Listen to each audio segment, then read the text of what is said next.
arrest me. I don't want us to have. I've told you where the vehicle is.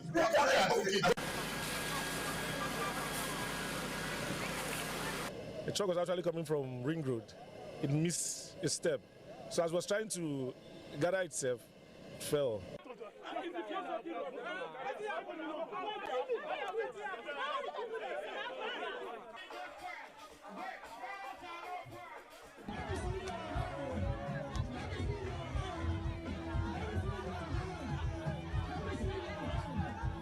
What we are witnessing these days, it is something we can no longer understand. They should stop telling us and promising us all those promises are fake, giving us this set of promises are fake. We don't want it anymore.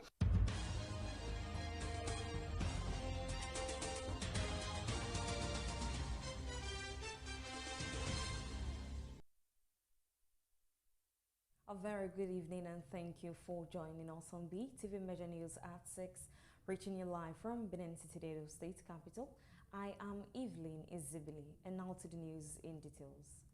Edo State Governor Senator Monday Okpebholo said his administration will continue to prioritize the health and well-being of Edo citizens and other Nigerians. The governor said he believes that a healthy nation is a wealthy nation. BeeTv News senior reporter Bess Orator reports that the governor stated this when he received the new chief medical director of the University of Benin Teaching Hospital in Government House. The report. We will put up a memo to see that you get the fund.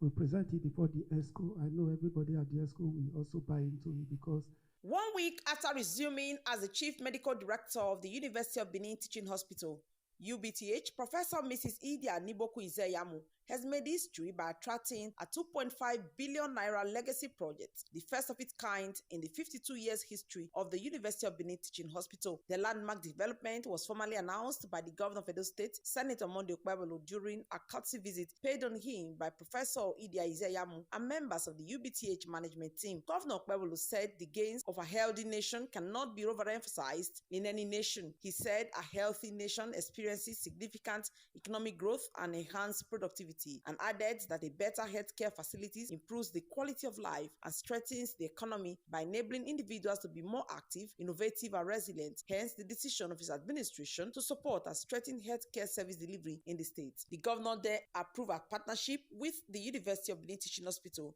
for a construction of a world-class pediatric center worth 2.5 billion naira, a project that will transform pediatric healthcare services for children in Edo State and beyond.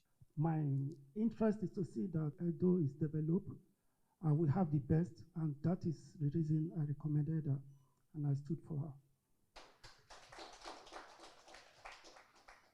You have spoken eloquently, and I'm so happy with your presentation, which I believe that you are not doing this just because you are a CMD. You are doing it because it's part of you.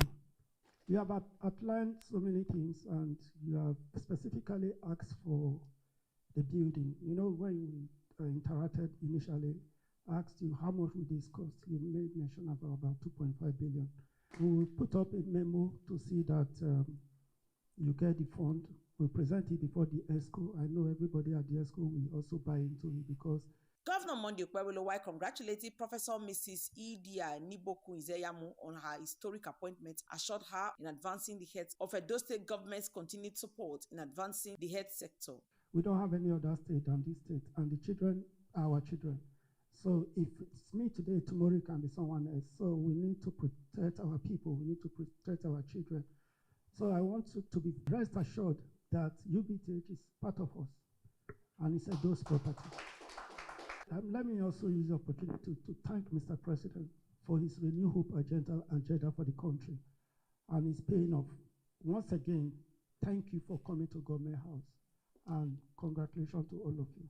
Earlier during the visit, the Chief Medical Director, Professor Mrs. Idia Niboku Izeyamu, presented a request for the governor's intervention in establishing a modern pediatric center in UBTH. Professor Idia Izeyamu, however, expressed profound gratitude to the governor for his visionary support, noting that the approval is a testament to her administration's resolve to pursue strategic collaborations as a landmark of her leadership. She said her commitment and that of her team is to ensure that UBTH becomes a center of excellence in healthcare delivery, training, and research. With the support of partners, He said they will continue to expand access to quality, affordable, and modern healthcare for the people of Edo State and the entire region. Edo State is a very, very important state in the South-South. That's why we are called the heartbeat of the nation, because we are like a confluence of where all the other states meet. And we have a lot of people passing through Edo State, from the north, from the west, from the south, from the east. We have a lot of trauma cases, accident victims, crises from communal matters, domestic violence, other things that affect the health of the people. And the population of Edo State currently is approximately 4.2 million. It's growing by the day. And because it's growing by the day, the existing health facilities are grossly inadequate. The way the health system works, it starts with the primary healthcare, where everybody is supposed to have a medical home. And if done properly, it actually reduces the burden of disease, in that every individual is supposed to have a health home, and that if properly carried out, you map out areas based on the population, and people can go there at the primary level to take care of basic sicknesses like what we call know your numbers, know what your blood pressure number is, know what your blood sugar number is, know what your prostrate level number is, know what your eye pressure number is. So if the healthcare system were working optimally, people will go there and they will not deteriorate. But unfortunately, we are not yet there. We came cap in hand, sir, to request that if you could help us to fund a legacy project in the University of Benin Teaching Hospital. This legacy project, we've thought about it very critically. There are many areas that require intervention, but we felt that the one that is germane to us currently is the children. When I assumed office, I went to the children's emergency room and I wept at what I saw. No space, no beds, nowhere to work. And they said it's even worse on weekends and on holidays, where the place is overcrowded because the facilities are overstretched. The population has increased, the facilities have remained the same. What we propose, sir, is a purpose-built children's emergency and hospital ward that will incorporate children's emergency units. So when children have emergencies, they don't have to go to the main A&E.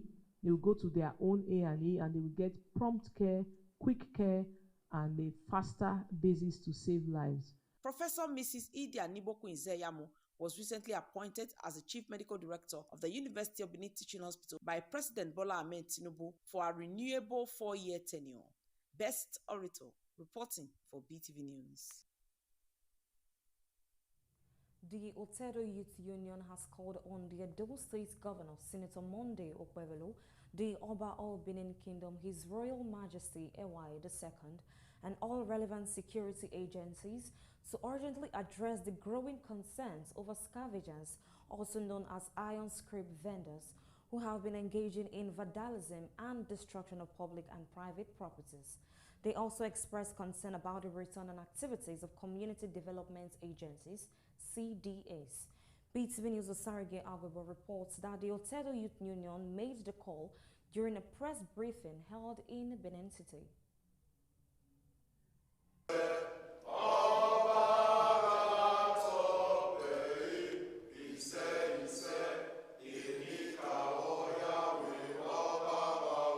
Gathered here are youths in Benin City under the umbrella of the Otedo Youth Union. Addressing journalists during the press briefing, a board of founder of the union, Agwebo Efusa, expressed dismay over the act of vandalism and destruction of public and private properties by some elements masquerading as scavengers, also known as iron condemned. It stated that the actions of these elements have caused undue pain and distress to law-abiding residents in Benin City, whose properties have been vandalized and destroyed. They called on the Edo State Governor, Senator Monday Okpebholo, the Oba of Benin Kingdom, His Royal Majesty AY II, and all relevant security agencies to take decisive measures to urgently checkmate and regulate the activities of these scavengers. Most public and private properties, such as manhole cover, metal electric street poles, iron rods, aluminium roofing sheets, solar energy panel, electric cable wire, and other valuable are being vandalized, looted, and sold in iron scrap centers domiciled within Benin City. And this dastard and distasteful development has caused undue pain and distress to law-abiding residents in Benin City, most especially our brothers and sisters at home and in diaspora, whose building and private residence are under construction within the city and other remote communities, thereby stunting the growth and development of our communities.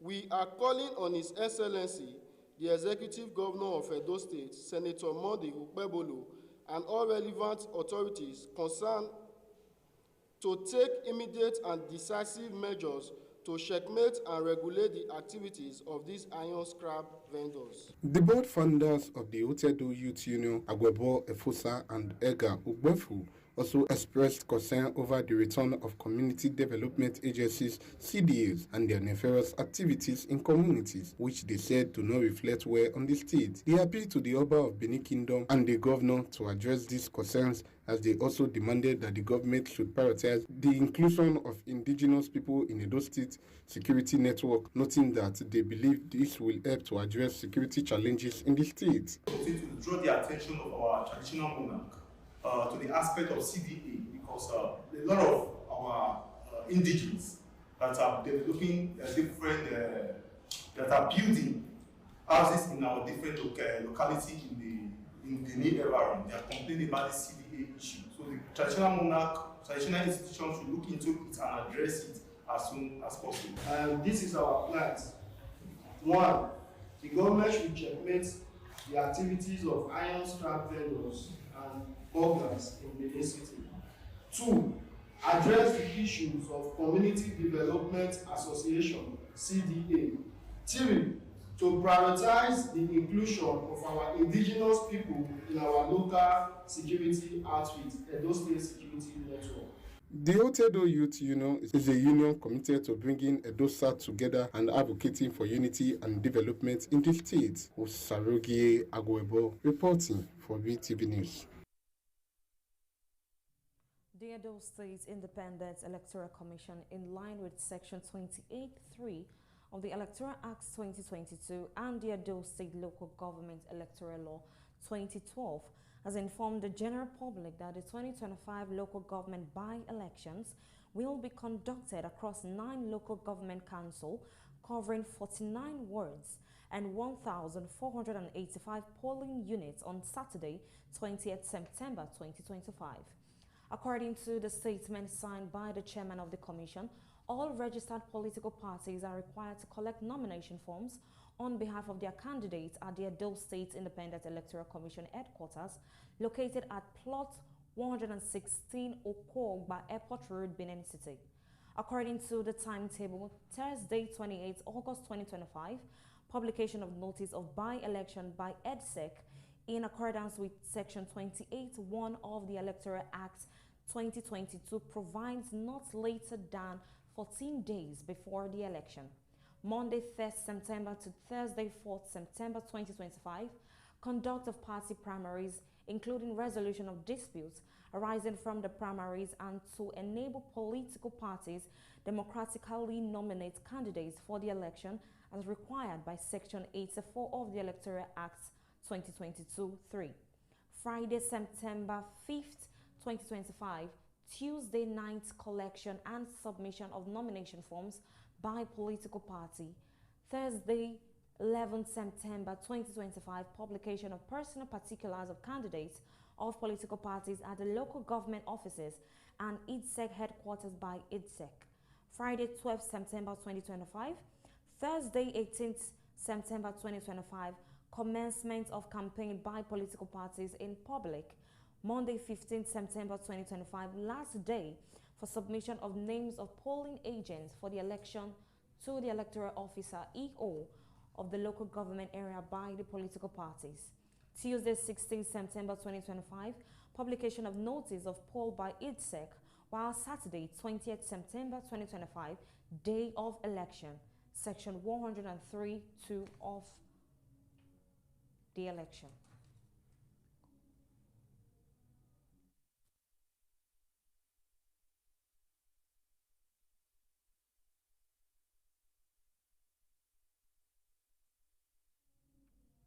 The Edo State Internal Revenue Service has sealed the Nosa shopping complex along the Uselu-Lagos Expressway in Ego local government area over alleged defaults in property tax payments.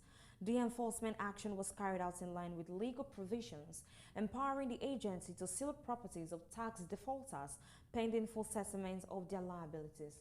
BeeTv News' God Gift Omani has the details.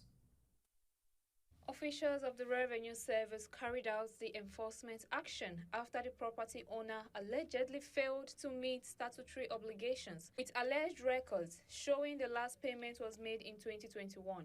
The distrainment exercise executed by officials of the EIRS is part of the state government's ongoing drive to enforce compliance with tax laws and boost internally generated revenue. The complex, which hosts multiple business operators, was sealed pending full payment of the outstanding obligations by the property owner. The enforcement measure underscores the state's renewed efforts at curbing tax evasion and strengthening fiscal accountability through improved compliance with statutory payments. As of the time of filing this report, no official statement has been issued by the property owner or the Revenue Service officials. BeeTv News will continue to monitor developments and provide updates as the case unfolds.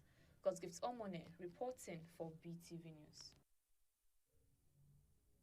Voter registration exercise recorded a low turnout of people in Oredo local government area of Edo State on Wednesday. BeeTv News Freeman Usabi reports that Oredo office of the Independent National Electoral Commission was calm as officials attended to the few people that turned up with ease.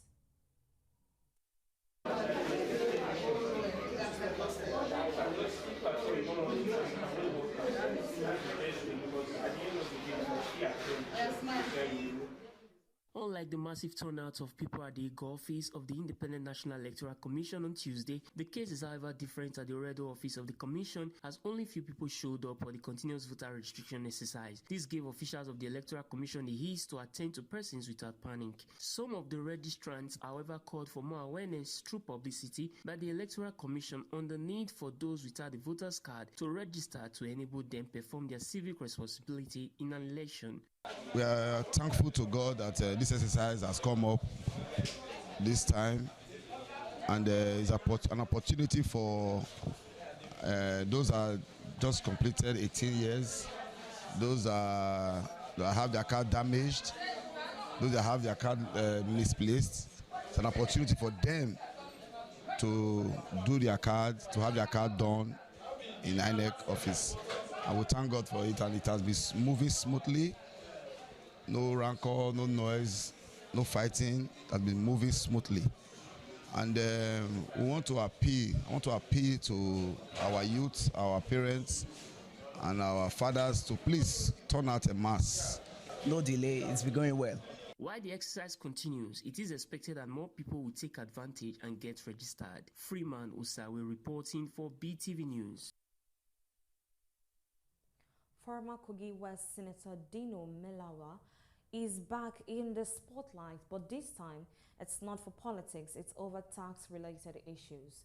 A magistrate court in Abuja has summoned him to appear on the 5th of September over allegations of failing to pay personal income tax for 2023 and 2024, and also underpaying taxes in 2020, 2021 and 2022. The FCT Internal Revenue Service says the Senator Malewa declared millions in income, well over 6.5 million naira in 2022 alone, but paid just 1 million that year and even less in previous years with attempt to serve him unsuccessful. The IRS pasted a notice on his Maitama residence. His total tax liability stands at more than 509 million naira for just 2 years. Authorities says he ignored multiple notices, leaving them no choice but to issue a best of judgment assessment, the final step before enforcement begins. The former senator is yet to respond publicly.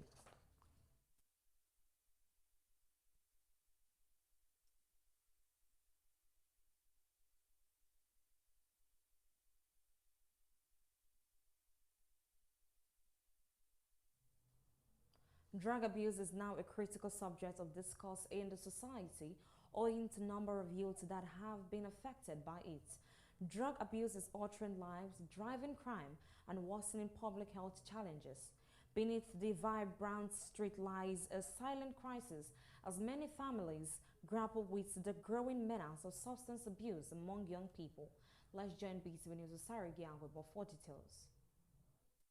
The people that are taking these drugs most are big men children. I'm telling you. Drug abuse has moved from isolated cases to what many describe as a growing public health and security concern. Community outreach workers say they are seeing more teenagers experimenting with substances from codeine, heavy cough syrup, and tramadol to cannabis, and in some hotspots, other drugs. Parents tell of children sudden changes in behavior, poor school attendance, and in some cases, involvement in petty crimes to fund habits. Residents in Benin City urge the government at all levels and law enforcement agencies to put more effort in curbing the menace of drug abuse among youth in the state. What is happening in the society now is that most of our youths are now being addicted to these drugs. More especially this is what they call tramadol. Name them, you see them misbehaving, but it's very painful that the people that are supposed to be in charge to encourage our youth not to take all these drugs are the one taking it most. For example, like our first agents, you see them taking this thing, even the what they seize, how they do it. I believe they've enacted laws that will help restrict those things. Most of these things is the implementation. If they are able to execute it the way they ought to do, where they need to, there is penalty, there is punishment, they enforce those things to a very large extent. If they don't do favorism and all that, the drug issue will be reduced to the barest minimum. There should be a foundational education on the use and abuse of drugs, particularly the illicit drugs. Once that is infused into the curriculum from the elementary education system, your primary school, it will go a long way. And then students and non-students alike should be well educated, as it were those days, by parents and members of the society, because in the older days, you will recall, people lived in a communal life setting. Every child belongs to everybody. Drug abuse is not a single actor problem and cannot be solved by arrest alone. Community members, health professionals, and law enforcement all agree that early prevention, accessible treatment, and meaningful youth opportunities are needed now. Families want support, not only sanctions, and many young people in recovery. With coordinated action, stakeholders believe the trend can be reversed and lives rebuilt. Let government put more effort, and let the force agents, let them put more effort and make sure they stop this menace. In Edo State, is on the increase, and it's not good for our youth because they are the future generation. And one thing I suggest the government should do to control to the lowest limit on how this drug is being circulated is through education. Education. You catch them young. When they are occupied, even you don't give them space. During their holidays, nothing to do. Even these holiday lectures now, summer lectures now, it's failing already. People are getting tired of reading.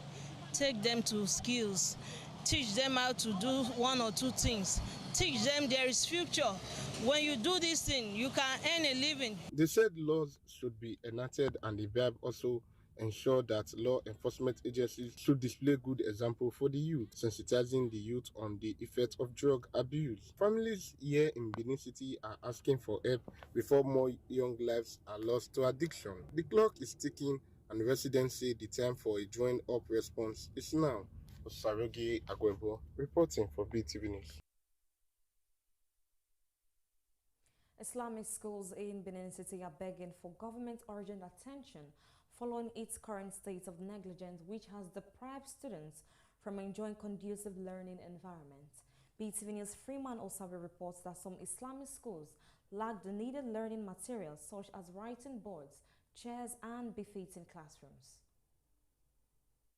Edo State government, under the leadership of Governor Monday Ukbewolo, is giving the education sector the needed priority it deserves, especially with the ongoing rehabilitation of primary and secondary schools across the state. However, the Islamic schools are yet to feel the presence of the state government. Some of these schools, namely the Randatu Quran School in Enya, Madrasatu Isburahim School in Aduawa, lacks desks and chairs as the people sit on bare floors to learn. Feeding questions from BeeTv News, the SSA to Governor Monday Ukbewolo on Arewa matters, Alhaji Danjuma Garuba said the governor is doing his best to reposition education in the state, and that as a senior special advisor to the governor on Arewa matters, he withdrew the governor's attention to the plight of Islamic schools in the state, and that he believes the governor will swing into action in ensuring the said schools receive the needed attention. You can see the governor is one person alone. That's why the governor has essay on religion, essay on Arewa, essay on that, because we are the felders. We are the one that will break the report to the governor. That is exactly what I'm doing now. I know the governor is trying in all the government schools in Edo State. Entire Edo State is trying. And now I will be the one to report to the governor the school, the Islamic school, the Muslim school, all the assistance we need from me, because the governor will not come out and start moving school by school. I'm the SC on Arewa matters.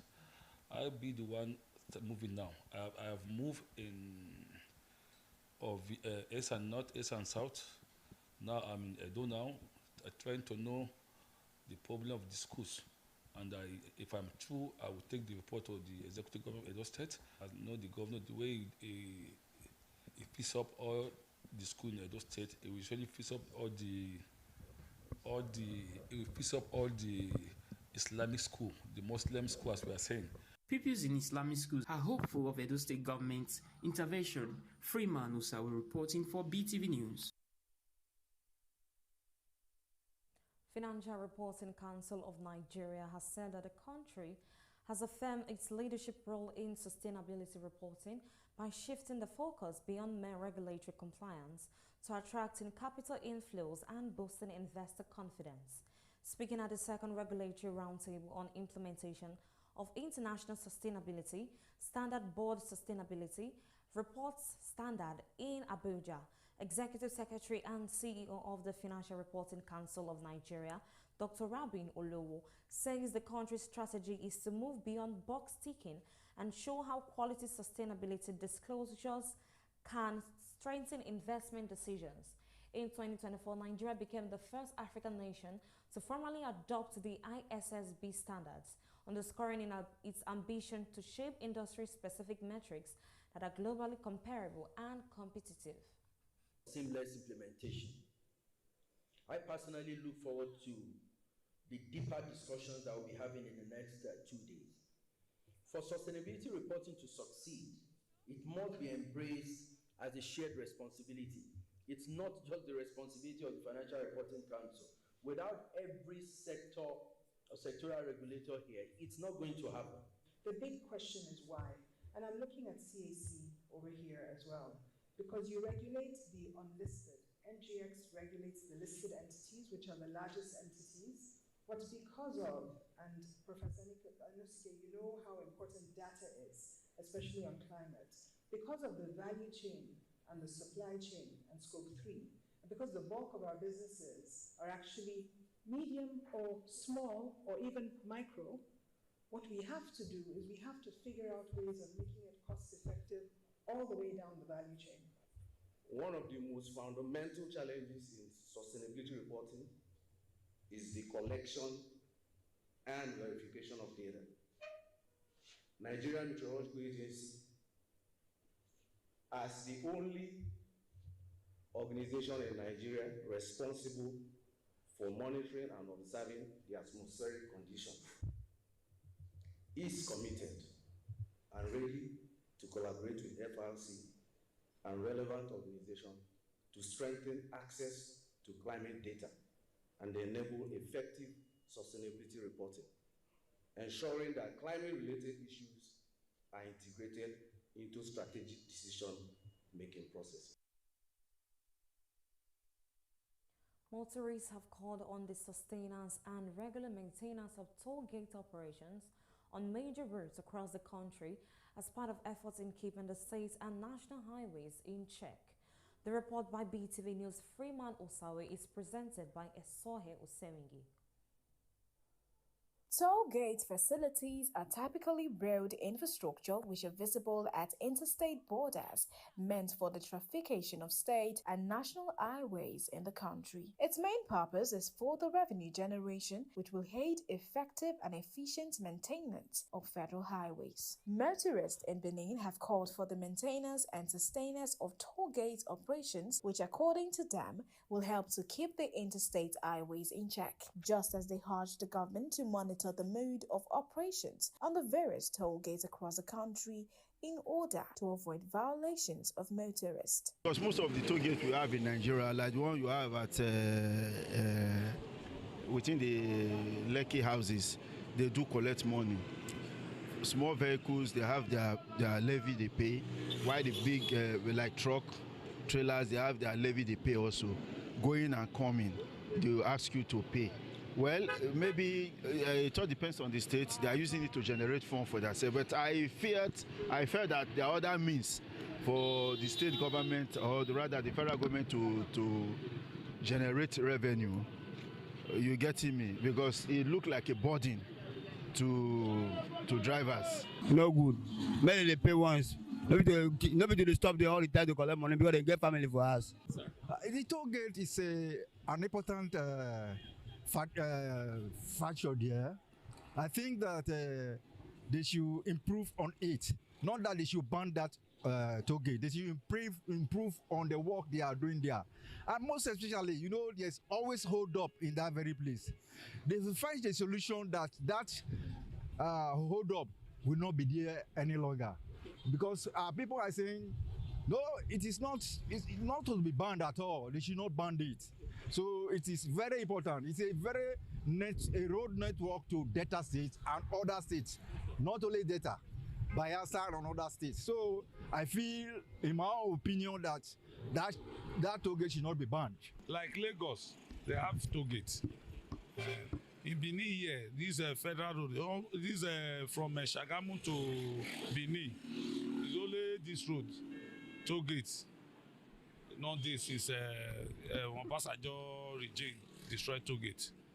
But for me, if toll gate should come, but it's not this place. They should extend it to before Isiwa, which is Ubokun, that way. Before Okada, yeah. So that side, this toll gate brings development to this environment. So for me, they should extend it to that side. You look, that is what they call it, Ekpe, Lagos State. They has it. Where again? Is it not? I forgot this area. They have toll gate, so we need it. Suppose. Toll gates to travelers are important, but ensuring the aim is not abused is also a concern.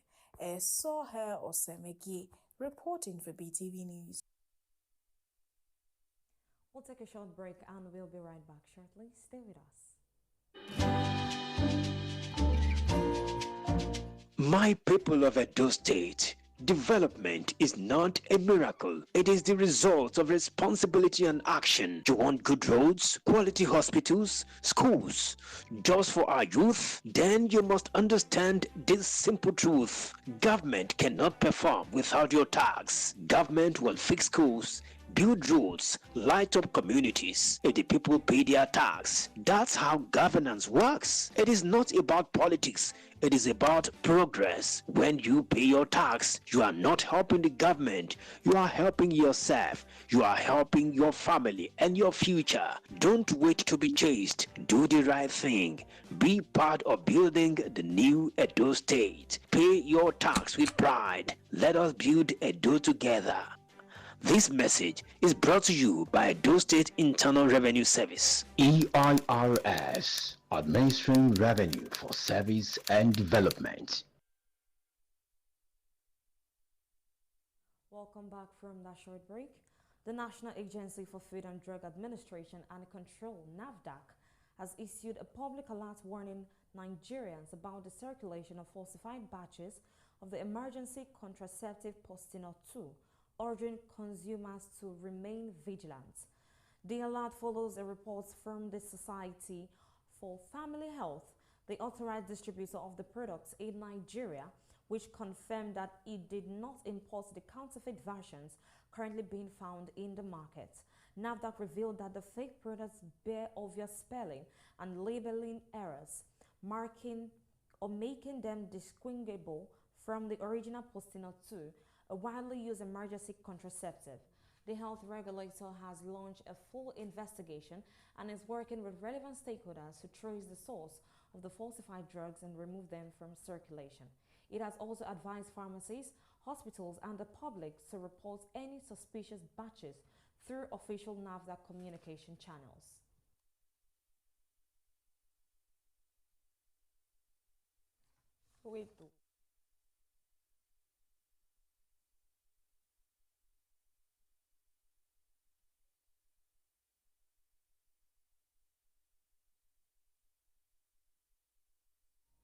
In Delta State, the Director General of the State's Bureau for Communications, Fred Ogene-Sigbe, affirmed that Governor Sheriff Oboriwo remains dedicated to inclusive governance and equitable development across all regions of the state, ensuring fairness and unity without ethnic bias. He was responding to a trending allegation on social media by one Israel Apodoro, who alleged that the governor is mismanaging the Urobo slots in the state's power rotation. Mr. Ogene-Sigbe says Governor Oboriwori governs with equity, good conscience, and natural justice. And under his leadership, Delta State now ranks as Nigeria's fourth largest economy, with investments in agriculture, electrification, clean energy, among other critical infrastructure across all senatorial districts. The Director General of the Delta State Bureau for Communication is also assuring Deltans that every achievement from 2023 to 2031 will stand as proud legacies of the Urobo slots and a testament to Governor Oboriwori's inclusive vision for Delta State.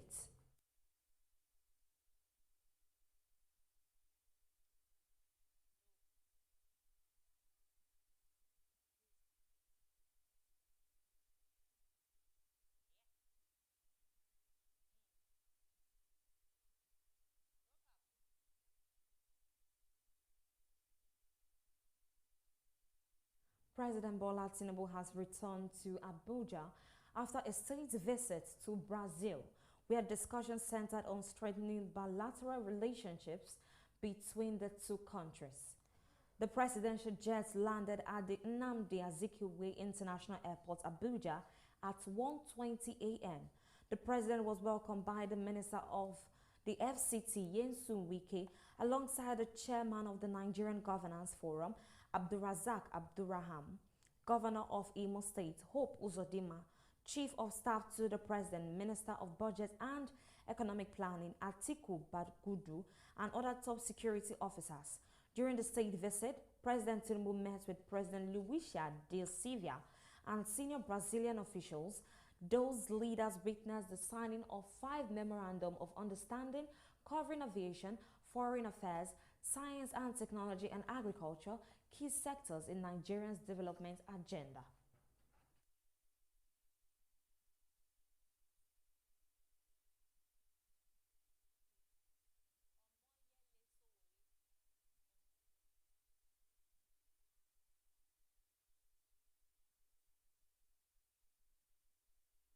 The scheduled court proceedings involving Omoyele Sowore and Sahara reporters at the Federal High Court in Abuja could not take place due to the absence of the second defendant. The case, which includes newly filed charges of forgery, defamation, and alleged incitement to mutiny, was set for arraignment before a preceding judge. The prosecuting counsel told the court that a second defendant has not been served with a court summon. He explained that the effort to serve the second defendant through substituted means by publishing the summons have not been successful as the publication was not ready. The judge consequently adjourned matters until September 15th for arraignment. The fresh recount charges against Sowore and Sahara reporters filed earlier in August relate to a series of reports published on Sahara reporters about non-legitimate police promotion scandal and shares participation in process bar police officers demanding patient reforms. Speaking with journalists after the court session, counsel Marshal Abubakar said that he will be challenging the competency of the charge, describing them as frivolous and unjustified. There is no basis for entering a plea in a defective charge as what we have in court today. And we have informed the court that we are not going to take any plea on this inherently defective charge. These charges, as they are presently constituted, must be quashed. The court must throw away the charge without wasting further the Nigerian taxpayers' money. Sowore, on the spot, allotted a witch hunt because he led a protest to the first headquarters advocating for better welfare for retail police officers. This is the fourth time I'm being charged by the same police force in the last 3 or 4 years. During Buhari's time, Buhari charged me for cybercrime. We had to come and withdraw it, and treason. Under this Egbeto Konde is the third charge. There's another one subsisting over calling him illegal IJ. Soher Osemegi reporting for BeeTv News. Reading from the business news, Nestle Professional Nigeria has extended its business of food workshop to Bauchi State, training over 250 food vendors, caterers, grillers, and canteen operators. This marks the 11th edition of the initiative, aimed at equipping micro, small, and medium-scale food entrepreneurs with essential culinary and business skills. Let's join BeeTv News Soher Osemege for details and more from the business world. The workshop was held in collaboration with the Bauchi State Association of Caterers and Food Vendors. A live masterclass was conducted by Nigerian chef Paulina. The training focused on areas such as hygienic food preparation, profitable menu planning, pricing strategies, and customer service. Since inception, the program has impacted more than 2,600 food operators across 11 states, helping participants improve their service quality, boost profitability, and enhance food safety standards. Air Peace has announced plans to commence the construction of a maintenance, repair, and overhaul facility for aircraft in Lagos on September 17. The project is scheduled for completion within 12 to 15 months and will serve as a regional hub for maintaining Embraer aircraft. The facility will be developed in partnership with Embraer, aiming to reduce dependency on foreign maintenance services. Once operational, the MRO will allow for in-country maintenance of Embraer aircraft, reducing downtime and cost for Nigerian and regional carriers. The development follows a visit to Brazil by Air Peace Chairman Alan Oyema as part of a delegation led by President Bola Tinubu to enhance bilateral aviation cooperation. The facility is expected to attract maintenance business from across Africa and create employment opportunities within the country. The federal government has confirmed that over 50 expired oil licenses from a recent marginal bid round will not be renewed due to non-performance by license holders. Out of more than 60 licenses issued, fewer than 6 have made meaningful investment towards oil production. The Minister of Petroleum Resources, Anakin Logbobiri, disclosed that the licenses were awarded with clear expectation to execute work plans and commence production. However, most licensees failed to meet those obligations. The minister emphasized that the licenses, typically valid for 3 years with a potential 3-year renewal, require adherence to a predefined work program. The government is now considering revoking non-performing licenses and relocating them to capable investors to boost national oil output. The Chinese government has donated $1 million to support Nigerians' flood relief and rehabilitation effort, specifically targeting communities affected in the northern state of Kebbi, Jigawa, Sokoto, Borno, Taraba, and Adamawa. The donation was formalized through a signing agreement between the Minister of Budget and Economic Planning, Abubakar Bagudu, and the Chinese ambassador to Nigeria, Yu Duhai. The financial aid is aimed at delivering emergency relief materials and supporting the rebuilding of livelihoods in flood-ravaged areas. A joint monitoring and evaluation mechanism has been established to ensure transparent allocation and efficient delivery of the aid. The donation reflects broader cooperation between Nigeria and China, including recent economic initiatives like zero tariff treatment on selected African exports to China. And that is the end of the business news segment for tonight. I am Esohe Osemegi. Thank you for staying with us. And now moving on to the global scenes, where North Korean leader Kim Jong-un is set to visit Beijing next week to join China's Victory Day military parade with Russia's President Vladimir Putin in what will be his first significant multilateral appearances overseas. Also, EU deals fueling Mauritania abuse of migrants rights group. BeeTv News correspondent Harmony Agbafo has more on this and more from the global scenes.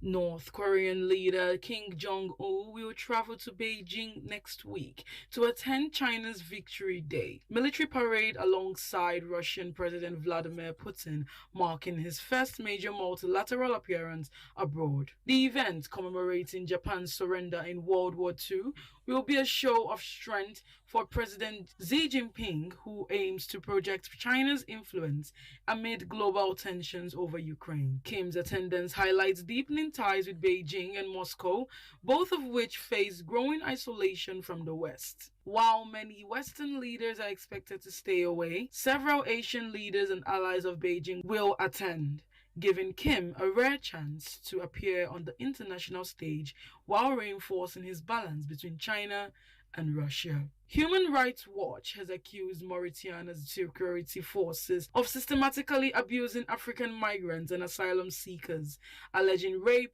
torture, extortion, racism, and poor detention conditions. The report links to these violations to a migration deal with the EU and Spain, which provides Mauritania with funding to curb sea crossings to the Canary Islands. Based on over 220 interviews conducted between 2020 and 2025, HRW says victims, mostly black migrants from West and Central Africa, faced widespread discrimination by lighter-skinned security personnel. Mauritania has denied the findings, while the EU insists its partnership is rooted in human rights. The rights group notes only limited recent reforms have improved conditions. Tony Blair joined Donald Trump at the White House to discuss post-war Gaza, though details of the plan remain unclear. Israel intensifies its offensive and orders evacuations in Gaza City. The UN warns of famine and a deepening humanitarian crisis, while pressure mounts on Netanyahu amid protests for a ceasefire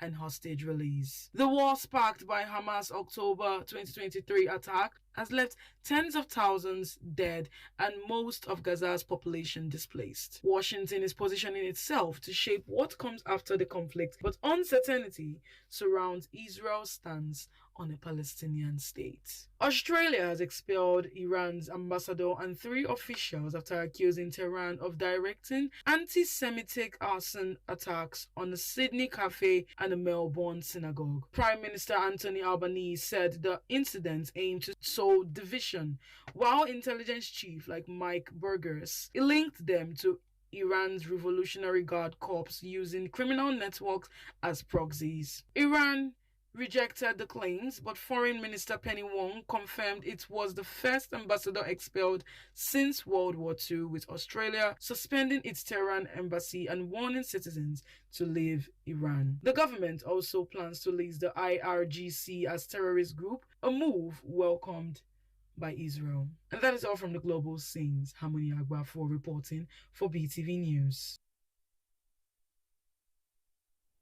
Veteran Nollywood actress Mercy Johnson Okoji marked her 41st birthday on August 28, 2025, with a celebration shared on social media. The actress posted a series of photos on her official Instagram page showing her with her children at a beach setting. Let's join BeeTv News God Gifts Omone for details of this and more from the business world. The birthday post reflected a personal note of gratitude and healing as she acknowledged the impact of her children and her well-being. She also expressed appreciation for reaching a new milestone in her life. Earlier in the year, the actress was the subject of public speculation regarding her health, following the circulation of a video where she appeared to have lost significant weight. Those rumors have since been dismissed and she has remained active both on social media and in her professional career. In another development, Nigerian TikTok content creator and streamer known as Pella has been located after he was reportedly abducted during a live stream. The incident occurred when unknown individuals interrupted his stream and took him away, leaving his phone in his vehicle. His disappearance raised widespread concern amongst his followers and the general public. The development was later confirmed by his colleague Sandra Benedi, who announced through a video update that Pella had been found and was in the custody of the Divisional Police Officer DPO. Further details about the circumstances surrounding the abduction and his condition have not yet been released by law enforcement authorities at the time of this report.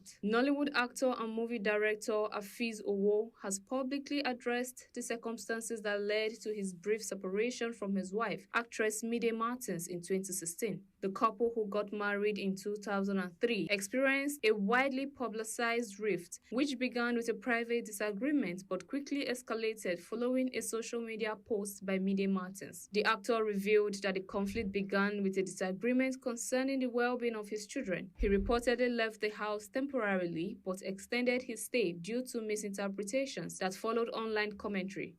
The situation drew media attention and public speculation at the time. Afiz stated that the couple eventually reconciled after Mide Martins reached out and they resolved their issues privately. Since the reconciliation, there have been no reported public disputes and the couple has continued to maintain their relationship. Sheikh Hamara, a princess of Dubai and daughter of United Arab Emirates Prime Minister Mohammed bin Rashid Al Maktoum, is now engaged to Moroccan-American rapper French Montana. The engagement was confirmed following several public appearances by the couple, including a joint appearance at Paris Fashion Week. The relationship began public in June 2025, shortly after Mara finalized her divorce from Sheikh Mana, an Emirati businessman and royal. The former couple shares a daughter born in May 2004. In July 2004, Sheikh Hamara publicly announced the divorce via her Instagram account, citing infidelity. Following her separation, Mara hosted French Montana on a visit to Dubai, during which their relationship reportedly began. The engagement marks a significant personal development for both parties. And that is it from the entertainment world. God's Gift Omone reporting for BeeTv News. And lastly, on today's bulletin, Manchester United manager Ruben Amorim has defended goalkeeper Andre Onana after his disappointing performance in the club's Carabao Cup defeat to Brisbane Town. Let's join BeeTv News' Freeman Osawe on this and more from the world of sports. Ruben Amorim defended goalkeeper Andre Onana after their shock defeat to League 2 outfit Grimsby Town in the Carabao Cup on Wednesday night. Onana drew criticism for two mistakes in normal time, first conceding at his near post to Charles Vierman's strike and then misjudging a corner, allowing Tyrell Warren to head in Grimsby's second goal. Despite the errors, Amorim refused to blame Onana alone, insisting the loss stemmed from a collective failure. The defeat sees Grimsby Town advance to the next round, while Manchester United face growing pressure after another League Cup exit. The Red Devils must now prepare for the visit of Burnley, where another defeat could ramp up the pressure on Amorim ahead of the international break. The Bafana of South Africa have included a player of Nigerian descent ahead of the upcoming 2026 FIFA World Cup qualifier. South Africa 2-0 against Lesotho. Watch Bafana send one into Super Eagles. Coach Hugo Broos on Thursday, August 28, 2025 included the Ocon in the provisional squad for Bafana and two crucial qualifiers against Nigeria and Lesotho. The two nations are set to resume their rivalry in September as they continue their quest for place in the global competition. Super Eagles striker Victor Boniface has moved on from AC Milan's rejection and is back in training with Bayer Leverkusen. Fully focused on the new season ahead, the 24-year-old forward returned to training after a highly anticipated transfer from Leverkusen to the Serie A giants fell apart at the final stage. AC Milan officially called off their pursuit of Boniface following concerns that emerged during medical tests, hurting the blockbuster deal and leaving the Nigerian striker visibly disappointed. Boniface had traveled to Italy to finalize the move, but returned to Germany after Milan withdrew from the deal. And that's it on Sport News tonight. Thanks for watching. Freeman Osawe reporting for BeeTv News. And that is the size of our news package for tonight. Many thanks for joining us on BeeTv Major News. I remain Evelyn Isabili. Thank you and have a good night.